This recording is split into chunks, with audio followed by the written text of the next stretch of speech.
Now we're live. You can start. Okay.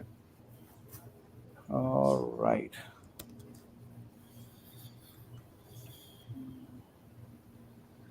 Hello, everyone. Thank you for joining the second episode of E Pluribus Unum AMA. I'm delighted you guys joined in. Today we have Dino, co-founder, CEO of E Pluribus Unum Exchange. With his vast experience, uh, I would like Dino to give a brief introduction of himself so that we'd love to know his background and his expertise and what made him come in the blockchain space and developing the metaverse by the name of E Pluribus Unum. Dino. Yes, I actually from New York, and I've been in service for 6 years. Uh, Traveled quite a bit, um, and I had started programs, working in the public. Started in education back in the '90s. Hmm. Then started working with fitness, health and fitness, and then came into the study of civics. So when I started studying civics, I realized there's very little I really knew about governance. Um, and the more that I read into it, and the more that I compared it to, what I was seeing, I realized that there was a misalignment, and there's a lot of confusion for people. Some people think that civil rights and civil liberties are the same. They're not. That the Constitution does guarantee the protected rights, but the person has to be able to claim it. In the court of law, they have to be competent, which explains a lot of the problems that people have been having, Oh, when dealing with governance and civil liberties. So I decided that I was going to put together something that I could actually communicate to the public. right. So, as I'm aware that you've served 6 years in the U.S. Army, right? How Yes. was how was your experience? Because I've seen the toughest job of the army is to work in the hard area. So, how was your journey in the U.S. Army?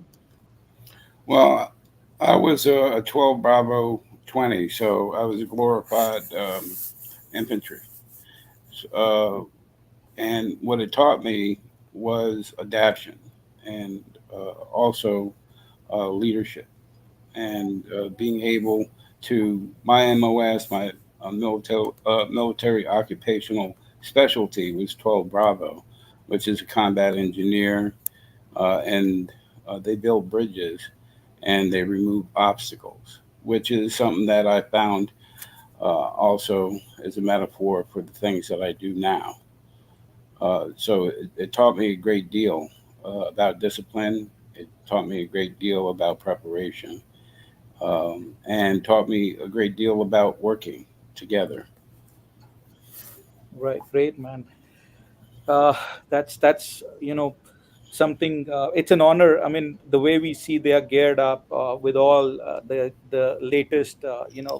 It's like a dream come true when you see people from the U.S. Army. Your hands are up by default. It's like to salute the way the gadgets that you wear, the heat that you feel, and but still the dedication and commitment.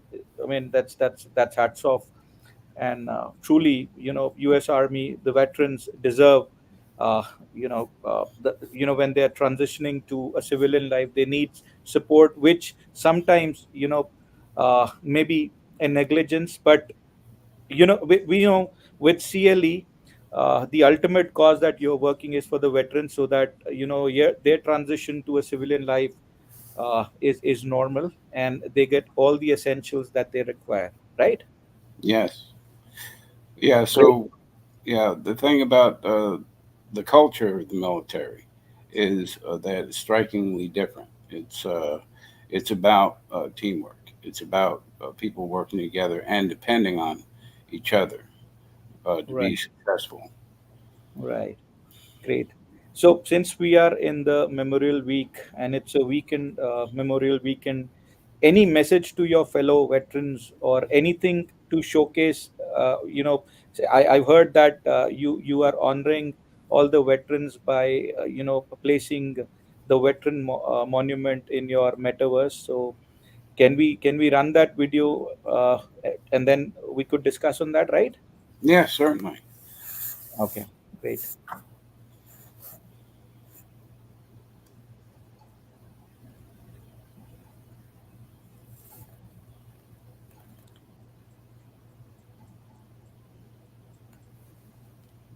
Wow.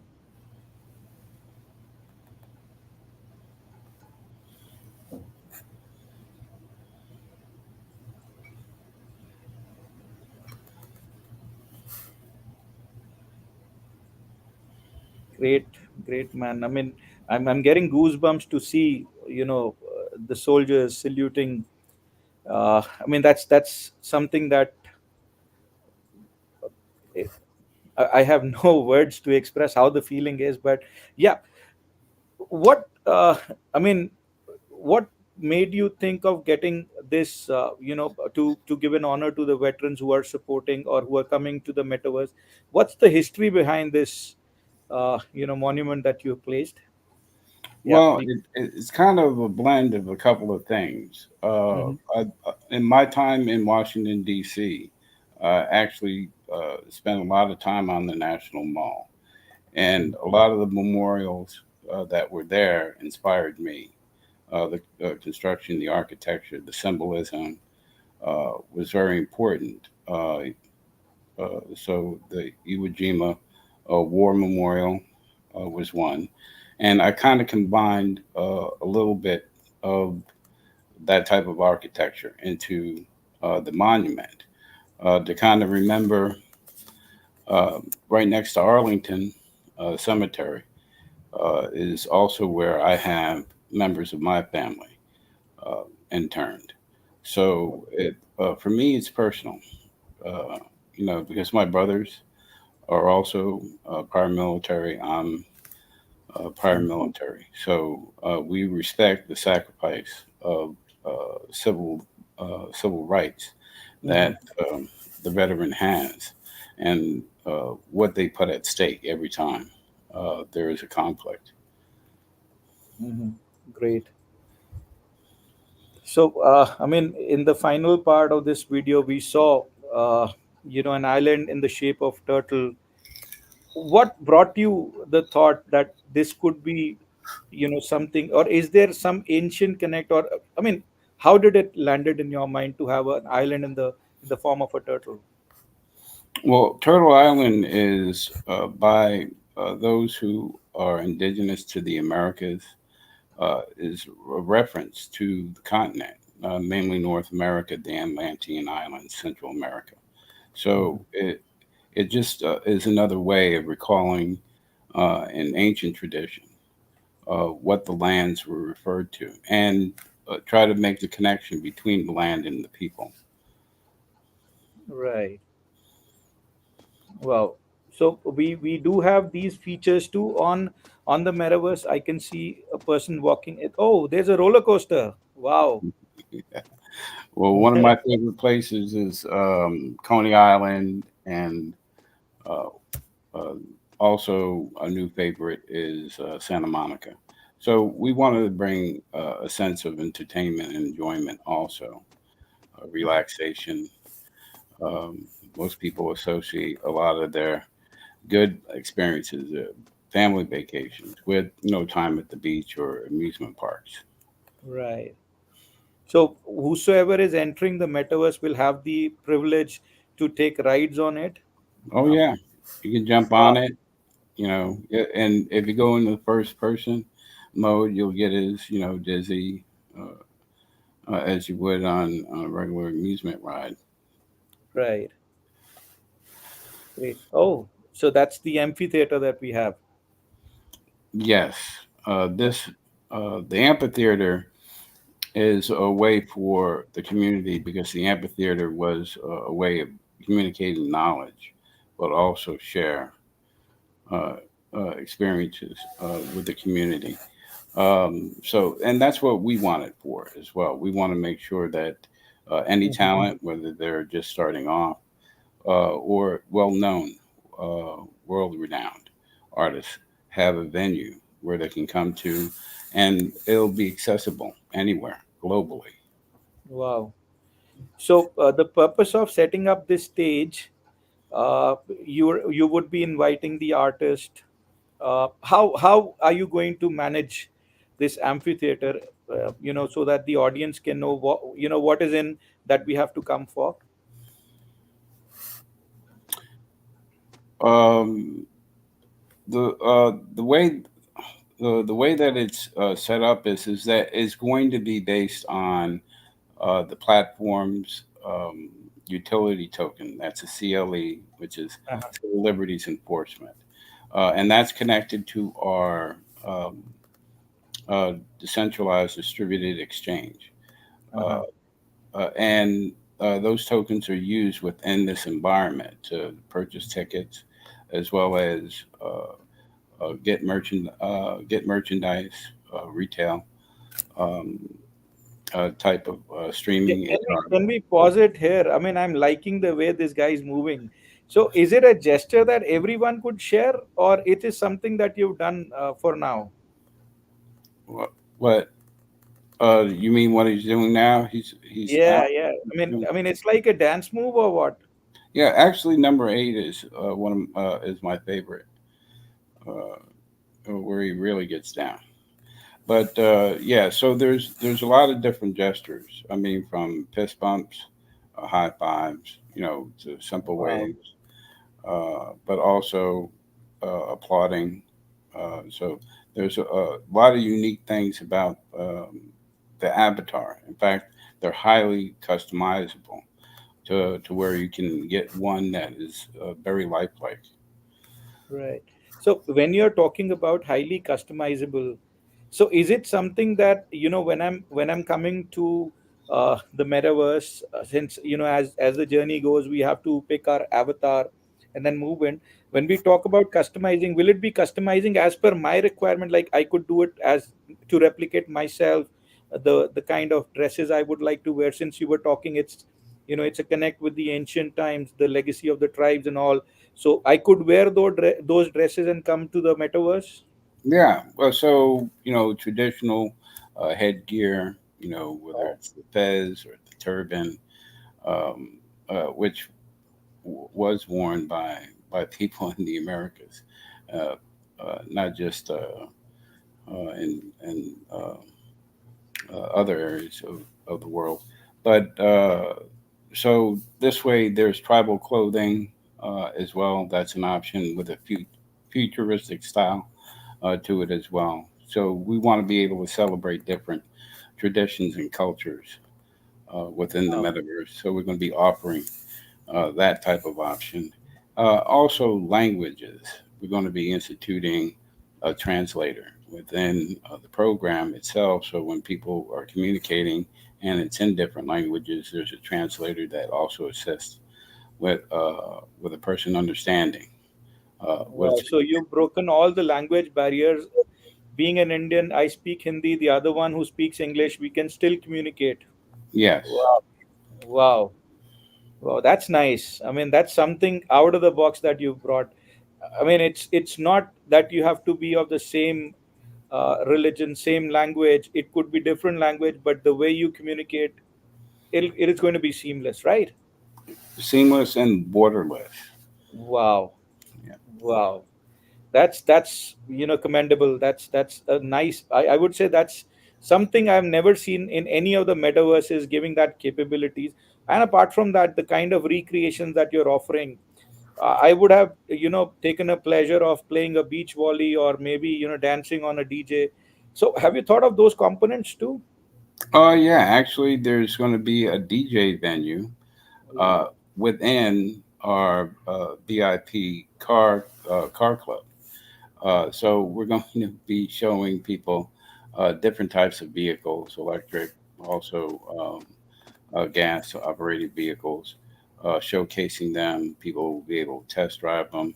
But also within the club, they have a, a venue for a DJ to be able to perform. As Lovely. and That's where also, that's where you got the dance moves for, yeah, right? you got to have them. Got to have them. Got to have them. Right. That's nice, man. That's nice. I'm very much excited to be a part of it as soon as you launch it. So what's the upcomings that we could also see? Like we've seen the amphitheater, we've seen the rides that you have, the DJ. You talked about being beach volley. We have a luxury car club. So is it something that I could drive in, come in? As I go to a physical dealership, I have to give my license to drive, or how is it going to be? Oh no, no, you don't have to do that. If you're on here, you've already been approved, and I think it's rather safe. Um, so I don't think that a license is necessary. But one of the other things that we're working on is because um, our decentralized exchange actually works within divisions of an ecosystem that actually reflect uh, the regular community. So we're doing housing and land. We're going to work on projects dealing with veterans.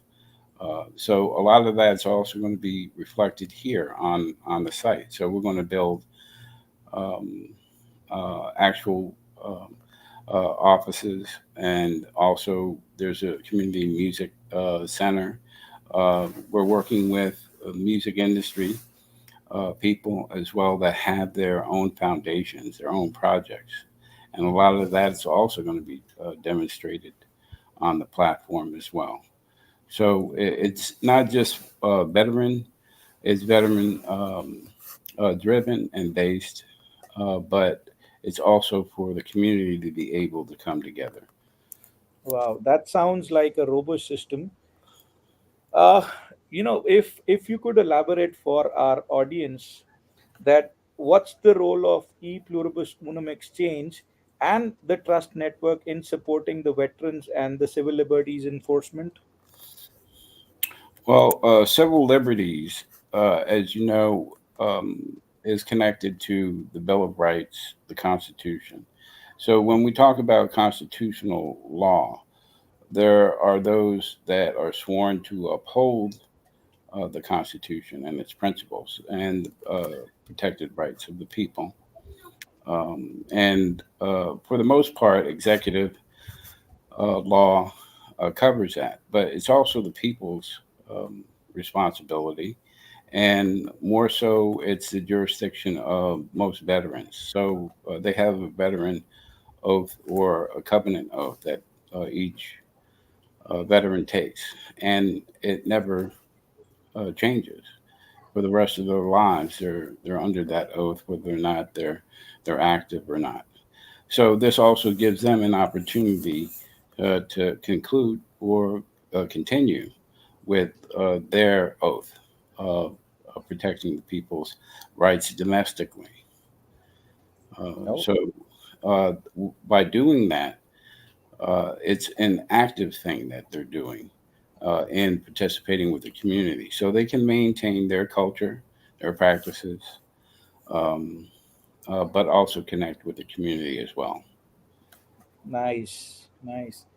So my next question to you would be, how do you envision the future development of the Turtle Island Metaverse and its impact on the users coming? Well, I think there's since it's divided into um, uh, different areas of society.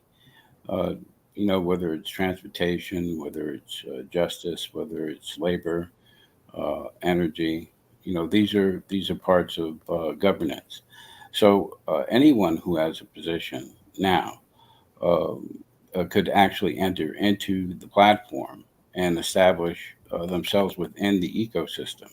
Hmm. We have our governance rules, um, but for the most part, what I see is uh, a kind of like interchange between the metaverse or Web3 platforms, and also how it impacts, people off the platforms as well.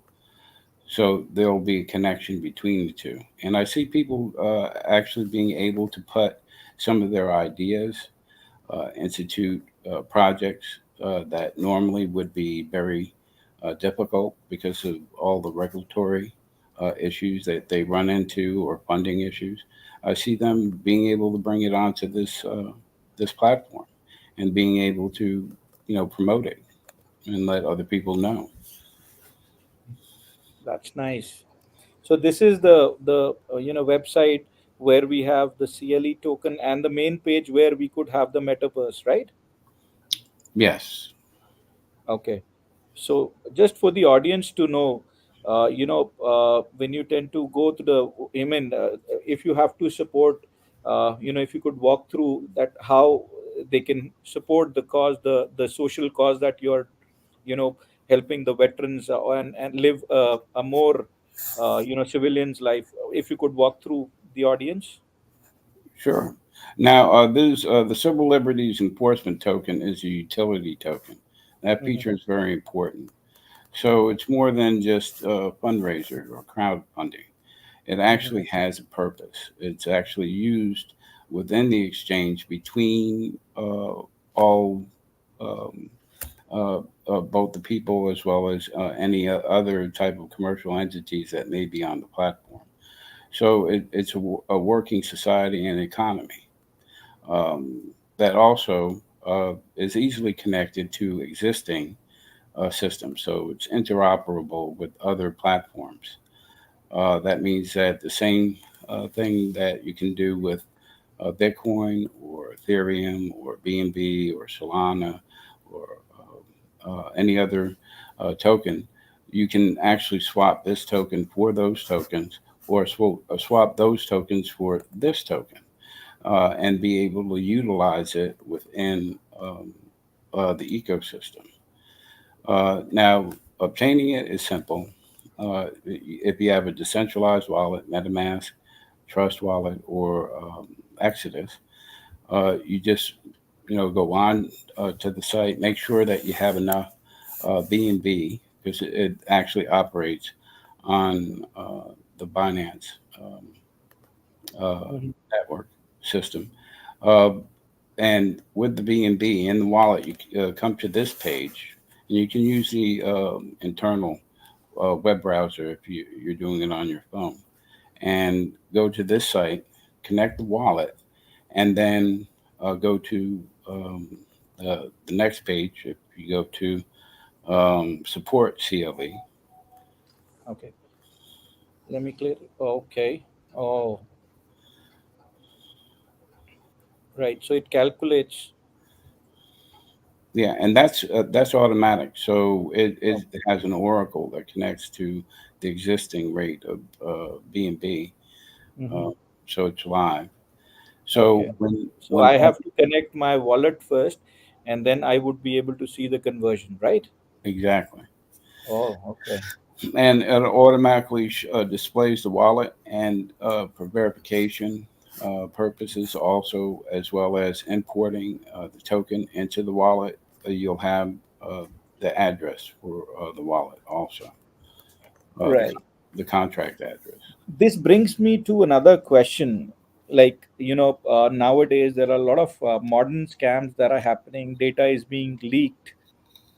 How are you ensuring that, within the metaverse, the Turtle Island, or with your e Pluribus Unum exchange, how you are managing the data of the users?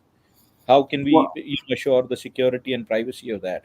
Well, blockchain Mhm. technology and smart contracts Mhm. already bring with it its security. And then there are other layers as well, it being on the decentralized wallet as well as on the decentralized platform. So privacy and security is a matter of encryption, the encryption of the smart chain, the blockchain, as well as the individual wallets as well. So and that's the thing with this type of platform, a decentralized platform. There's no one that's actually controlling it. It's automatically initiated Hmm. through smart contracts. So, Right. and there's since a person is controlling it themselves, unless the person's actually the hacker's actually trying to follow one individual and isolate them, chances are they're not going to be able to know when they're doing transfers or how they're doing transfers, or be able to, any way interfere or intercept That's nice. transfers as well. Right, that's nice.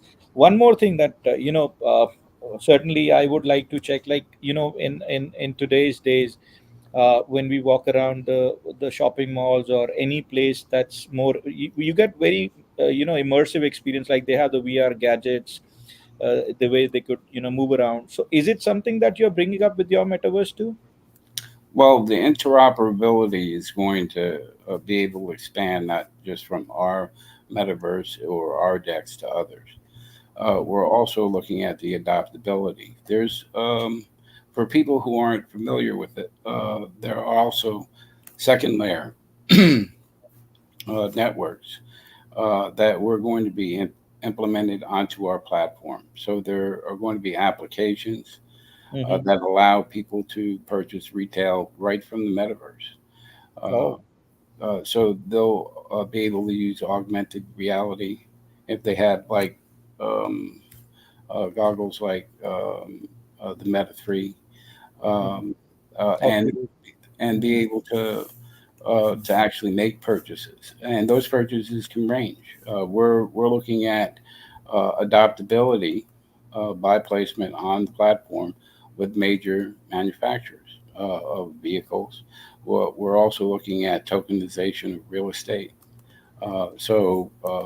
Buying a house or getting a property. Um, uh, that a person wants to, they don't want to buy a whole property. They can also have a percentage of acquisition of a property, and all this is also placed into a trust. So we also show uh, people how to develop a trust that also avoids, personal liability as well. So Mhm. there's a lot of advantages by making purchases online. Right. So, since we were talking about the amphitheater had a stage in the center, so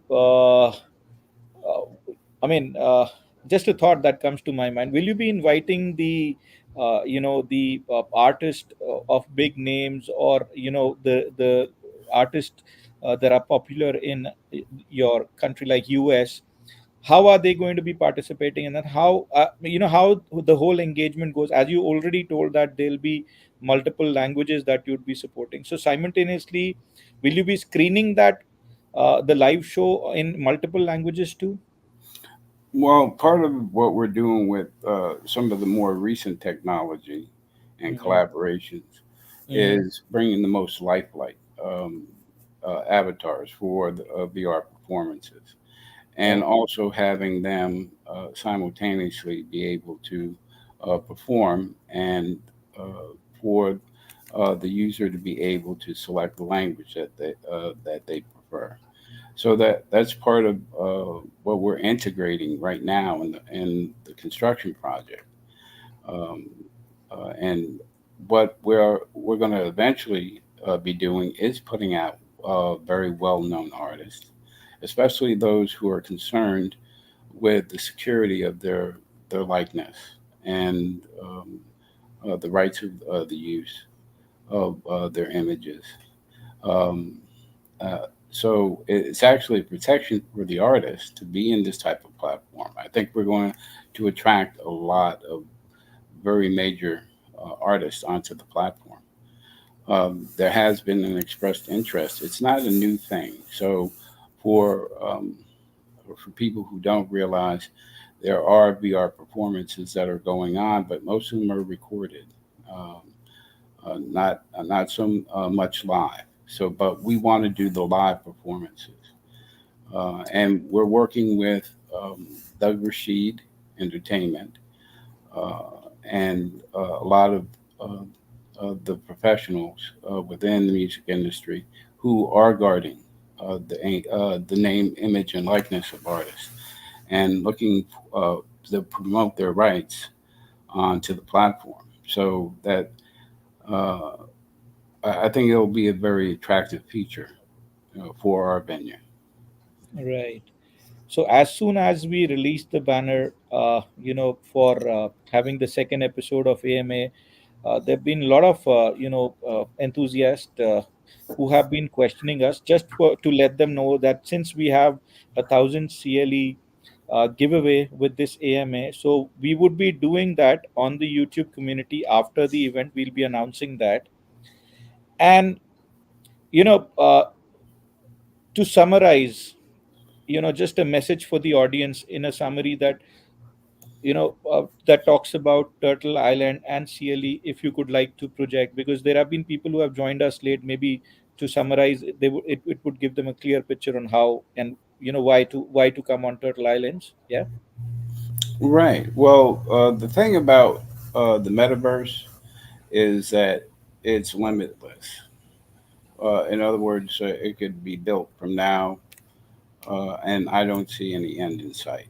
Uh, because it is a digital, a digital space, that means the only thing that limits it is the imagination and the contribution of our ecosystem. The fact that we're looking at having it reflect our own type of governance, the governance that we want to see, not necessarily the governance that we have right now, but Hmm. be able to have an option to actually do uh, um, trade and commerce peer to peer, and be able to exchange project ideas without a whole lot of administrative bureaucracies. The freedom on the platform for pretty much anyone to do what they'd like to do, um, and test it out on their with their peers on a platform like this is very beneficial. And the thing is that it also changes the shape of and the ideas that people have about the economy. Um, with this type of platform, giving or helping a cause, whether it's veterans' health or their housing, actually benefits them as well. Because if they're token holders, with every person that decides to do the same, it increases the value of the token, thereby also increasing their ability on the platform for their economic issues or their economic interests. That's that's nice. So since we have the video in the background for the veteran memorial that you've placed on the metaverse, any message for your fellow veterans who would like to join in this initiative? Well, there's a kind of saying, when you get used to the military type of culture, sometimes going back to the world is not the same, Hmm. and they don't hold the same things, in value. Well, this is a way of trying to change that, kind of bring the community and the military culture together. So this way, it doesn't seem as if there's a distinct separation between the mindset of a veteran and or your average person, average citizen. So I think uh, we're a lot closer than we've ever been to being able to see eye to eye with the civilians in life. Great. Great. I'm all excited to be a part of this metaverse soon once it's live with the VR capabilities. And I'm sure, you know, the message that you're trying to convey with this island, the legacy that you're carrying, be it the ancient culture, be it the veterans that you're, projecting here. I'm hopeful the right set of you get the right support, and this project becomes successful. And surely, we can expect this metaverse to be live soon, right? Yes. Okay. We've been working very diligently with Blocktech, Hmm. Brew, and have been making tremendous strides. As you can see, uh, it, the venue is near completion. There are nuances or other applications that we'd like to integrate, but for the most part, we're very excited that we're going to be able to bring this to the people very soon. Perfect. I'm the more this video plays, the more projection that takes me like a turtle island. It's fabulous. It's one of the kind. We've been hearing Palm Jumeirah. We've been hearing a lot of new islands coming, but this is something that brings both the legacy and the veterans, which is unique, and I'm not sure if anyone would have thought of this. Well, we've been doing this for over 8 years. Myself, Banco Nunez, Kim Mendoza, Hmm. also Nerva de Rose. So we've been doing this in our lives pretty much, you know, every day for the last 8 years. So it's a natural thing to want to bring what you're doing Hmm. and into an advanced technology, one that can serve and help more people. And that's how we see it. We see it as an expansion of the things that we already do. Wow. So as you were just saying, there are three. The core team comprises of four people. One is you, the other is Franco, Kim, and Nirva. So anything for your team. Your message to your team. Yeah. Thank you for all the diligence and all the work that's already been done, and the excitement of what we have yet to do. I know that they're going to put the same type of honor and integrity into the work that we do in the metaverse and on the decks as they've done, uh, you know, just on a day to day basis. Great. Fortunately, I have a good news for you. We have more than 100 viewers for now who have joined in for this, to have a view to the session and the Turtle Island. So thank you all for joining in. And Dino, you've been wonderful. The exchange of information has been very nice. So wrapping up, makes another message that you would like to have for the audience. Well, yeah, I'm thank you for everyone that took the time to come on and see this. And I know that once you start getting involved with the metaverse and these platforms, you are going to be as excited as we are. Absolutely. Right, we're all excited, and this would be one of the kind metaverse that I'm sure I've been part of a lot of metaverses that I've seen. Some have replicated their actual properties on the metaverse. Some have designed it. They have their sample flats, but this is something unique that I'm seeing, which involves recreation, which involves monetization, which involves teams being from other countries too. You can participate as a team, as you were talking about beach volley or soccer that you're bringing in. So it would be played by different players from different countries together as team. Right. That's beautiful. Maybe we can do something that reflects the Olympics too. Surely we could have our Turtle Island Olympics soon. Great. Thank you for joining in, Dino. And Thank you. thank you, audience, for being so nice, so calm, and listening to what the offerings are. We'll connect back. We'll post you on the winners for the 100 CLE giveaway on the YouTube community. Thank you again. Have a good night. Enjoy your day. Bye bye.